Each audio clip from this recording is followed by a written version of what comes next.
अंतिम पेपर कहां से आने वाला है? कौन सा होगा पता है? अंतिम पेपर कौन सा होगा?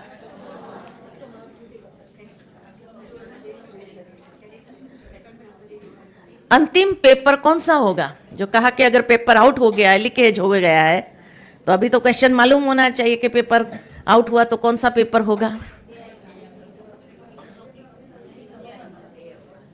अंतिम पेपर होगा हमारी अपनी कमजोरी, जिस कमजोरी को हमने पाल के रखा है, जिसकी जो कमजोरी होगी वो कमजोरी ही उसका पेपर लेने के निमित्त बनेगी।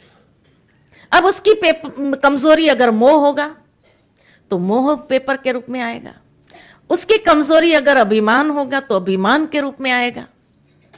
इसलिए कहा कि बाबा ने पेपर आउट कर दिया है तो आप अपनी कमजोरी को तो देखो कि हमारी कमजोरी कहां है, और उस कमजोरी में हमें अपने ऊपर ही विजय पाना है, क्योंकि चेकर हम पेपर के चेकर भी खुद है। और इसीलिए जैसे ही हम पास हुए या फेल हुए, और उस घड़ी अगर पास हुए तो खुशी होगी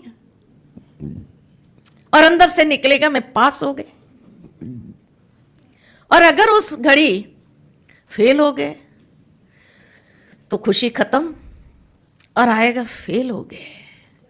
बस भगवान वही जो आपने कहा ना, फेल होने के बाद कभी कोई अंदर से बोल नहीं सकेगा पास हो गए।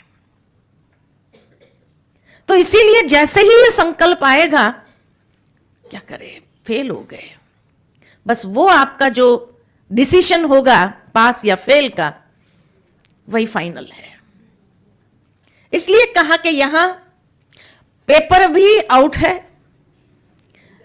रिजल्ट हमारे हाथ में है कि हमें क्या करना है। समय हमको मिला हुआ है, जिस तरह कोई भी स्कूल में या कॉलेज में भी जब पढ़ाई पढ़ा दिया तो फिर रिवीजन के लिए समय दिया जाता है। तो ये समय जो है हमारा रिवीजन के लिए, और रिवीजन के लिए है तो अब हमें क्या करना है, अपनी ही कमजोरी के ऊपर विजयी होना है।